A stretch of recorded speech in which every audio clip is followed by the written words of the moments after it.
All, welcome to cook with Shri YouTube channel. ನಾನು ನಿಮ್ಮ ಪ್ರೀತಿಯ ಗೆಳತಿ ಶ್ರುತಿ ಸುಂದರ್. ಇವತ್ತಿನ ಟೇಸ್ಟಿ ರೆಸಿಪಿ ಬಂದು ಮಿಕ್ಸ್ಡ್ ಕಾಳು ಸಾಂಬಾರ್.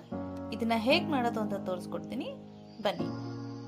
ಕಾಳು ಸಾಂಬಾರ್ ಮಾಡೋದಕ್ಕೆ ನಾನು ನೆನೆಸಿಟ್ಕೊಂಡಿರೋಂತಹ ಬಟಾಣಿ, ಹಳಸಂದೆ ಕಾಳು ಮತ್ತು ಹೆಸರು ಕಾಳನ್ನು ಬಳಸ್ಕೊಂಡಿದ್ದೀನಿ. ಇದು ನಾಟಿ ಹಳಸಂದೆ ಕಾಳು. ಈ ಕಾಳು ತುಂಬಾ ರುಚಿಯಾಗಿರುತ್ತೆ. ಹಾಗೆ ಬೀನ್ಸ್ ಮತ್ತು ಆಲೂಗಡ್ಡೆ, ಮಸಾಲೆ ರುಬ್ಕೊಳ್ಳೋದಕ್ಕೆ ಟೊಮ್ಯಾಟೊ, ಶುಂಠಿ ಬೆಳ್ಳುಳ್ಳಿ, ಚಕ್ಕೆ ಲವಂಗ, ಕಾಯಿ. ನಾನು ಕೊಬ್ಬರಿಯನ್ನು ಯೂಸ್ ಮಾಡಿದ್ದೀನಿ, ನೀವು ಕಾಯಿನ ಯೂಸ್ ಮಾಡ್ಕೋಬಹುದು. ಹಾಗೆ ನೀವು ನಾನ್ ವೆಜಿಟೇರಿಯನ್ಸ್ ಆಗಿದ್ದರೆ ನೀವು ಮಟನ್ ಮಸಾಲ ಯೂಸ್ ಮಾಡ್ಕೊಳ್ಳಿ, ಅಥವಾ ಚಿಲ್ಲಿ ಪೌಡರ್ ಅಥವಾ ಧನಿಯಾ ಪೌಡರ್ ಯೂಸ್ ಮಾಡ್ಕೋಬಹುದು. ಇಲ್ಲಿ ನಾನು ಬ್ಯಾಡಗಿ ಮೆಣಸಿನ್ಕಾಯಿ ಮತ್ತು ಧನಿಯಾನ ಬಳಸ್ಕೊಂಡಿದ್ದೀನಿ. ಹಾಗೆ ಒಗ್ಗರಣೆಗೆ ಈರುಳ್ಳಿ ಮತ್ತು ಸ್ವಲ್ಪ ಸಾಸಿವೆ, ಹಾಗೆ ಶುಂಠಿ ಬೆಳ್ಳುಳ್ಳಿ ಪೇಸ್ಟ್. ಈಗ ಇದನ್ನೆಲ್ಲ ಪೇಸ್ಟ್ ಮಾಡ್ಕೊಂಡ್ಬಿಡೋಣ.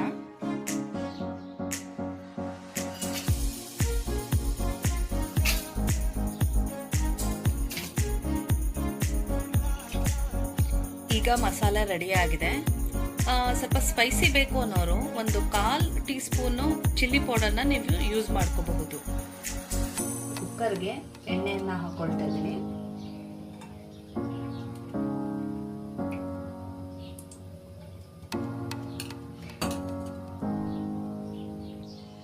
ಎಣ್ಣೆ ಕಾದಿದೆ. ಈಗ ಸಾಸಿವೆ ಆ್ಯಡ್ ಮಾಡ್ಕೊಳ್ತಾ ಇದ್ದೀನಿ. ನೆಕ್ಸ್ಟ್ ಈರುಳ್ಳಿ,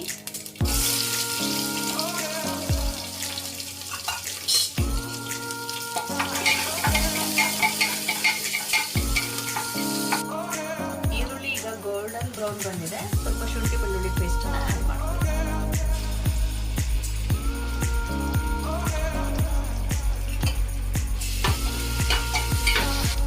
ಈಗ ಬೀನ್ಸ್ ಮತ್ತೆ ಆಲೂಗಡ್ಡೆನ ಹಾಕೊಳ್ತಾ ಇದ್ದೀನಿ.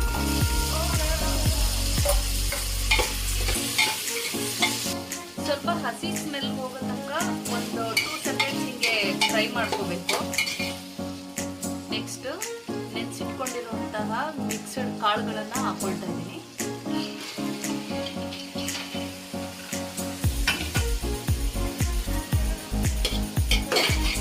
ಒಂದು 2 ಮಿನಿಟ್ಸ್ ನೀಟಾಗಿ ಹೀಗೆ ಫ್ರೈ ಮಾಡ್ಕೋಬೇಕು. ಕಾಳುಗಳದ್ದು ಕೂಡ ಸ್ವಲ್ಪ ಹಸಿ ಸ್ಮೆಲ್ ಹೋಗಬೇಕು. ಫ್ರೆಂಡ್ಸ್, ನಿಮಗೆ ಒಂದು ವಿಷಯ ಗೊತ್ತಾ?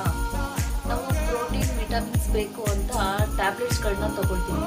ಅದ್ರ ಬದಲು ತಿಂಗಳಿಗೆ 2 ಸಲ ಈ ಥರ ಕಾಳು ಸಾಂಬಾರು ಮಾಡ್ಕೊಂಡು ತಿನ್ನೋದ್ರಿಂದ ನಮಗೆ ಪ್ರೋಟೀನ್ಸು ಬಾಡಿಲಿ ನ್ಯಾಚುರಲ್ ಆಗಿ ಸಿಗುತ್ತೆ. ಹಾಗೆ ಕಾಳುಗಳನ್ನು ಬಳಸಿ ಆರ್ಗ್ಯಾನಿಕ್ ಆಗಿ ನಾವು ಪ್ರೋಟೀನ್ಗಳನ್ನು ನಮ್ಮ ಬಾಡಿಗೆ ತರಿಸ್ಕೋಬಹುದು. ಓಕೆ ಫ್ರೆಂಡ್ಸ್, ಈಗ ಹಸಿ ಸ್ಮೆಲ್ ಎಲ್ಲ ಹೋಗಿದೆ. ಈಗ ರುಬ್ಬಿಟ್ಕೊಂಡಿರುವಂತಹ ಮಸಾಲೆಯನ್ನು ಹಾಕೊಳ್ತಾ ಇದ್ದೀನಿ.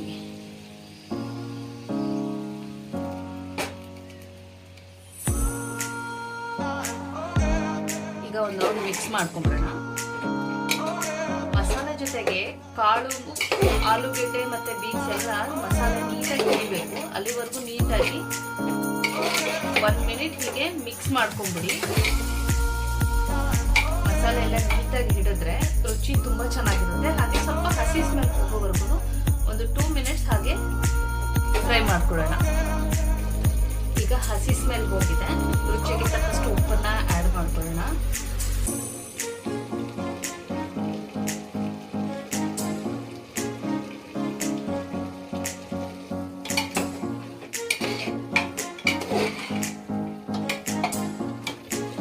ನೆಕ್ಸ್ಟ್ ಈಗ ಕನ್ಸಿಸ್ಟೆನ್ಸಿಗೆ ತಕ್ಕಷ್ಟು ನೀರನ್ನ ಆ್ಯಡ್ ಮಾಡ್ಕೊಳ್ತಾ ಇದ್ದೀನಿ. ಜಾಸ್ತಿ ನೀರನ್ನ ಆ್ಯಡ್ ಮಾಡೋದು ಬೇಡ, ಯಾಕಂದ್ರೆ ಕನ್ಸಿಸ್ಟೆನ್ಸಿ ತುಂಬಾ ತೆಳುವಾಗ್ಬಿಟ್ರೆ ಟೇಸ್ಟ್ ಇರೋದಿಲ್ಲ. ಸ್ವಲ್ಪ ಅದು ಗಟ್ಟಿಯಾಗಿದ್ರೇನೆ ಚಂದ. ಕಾಳು ಸಾಂಬಾರು ಜಾಸ್ತಿ ಮುದ್ದೆ ಜೊತೆ, ರೈಸ್ ಜೊತೆ ತುಂಬಾನೇ ಟೇಸ್ಟಿ ಆಗಿರುತ್ತೆ. ಈಗ 3 ವಿಷಲ್ ಕೂಗಿಸ್ಕೊಂಡ್ಬಿಡೋಣ. 3 ವಿಷಲ್ ಆಗಬೇಕು. ಸಾಂಬಾರ್ ರೆಡಿ ಆಗಿದೆ. ಕಾಳು ಸಾಂಬಾರ್ ರೆಡಿ ಆಗಿದೆ. ನೀವು ಕೂಡ ಮನೆಯಲ್ಲಿ ಒಂದ್ಸಲ ಟ್ರೈ ಮಾಡಿ. ಹಾಗೆ ನಿಮ್ಮ ಅನಿಸಿಕೆನ ನನಗೆ ಕಮೆಂಟ್ ಮುಖಾಂತರ ತಿಳಿಸ್ಕೊಡೋದನ್ನ ಮರಿಬೇಡಿ. ಮತ್ತೊಂದು ಇಂಟ್ರೆಸ್ಟಿಂಗ್ ಟೇಸ್ಟಿ ರೆಸಿಪಿ ಜೊತೆ ಮತ್ತೆ ಸಿಗ್ತೀನಿ. ಅಲ್ಲಿವರೆಗೂ ಟೇಕ್ ಕೇರ್. Bye bye.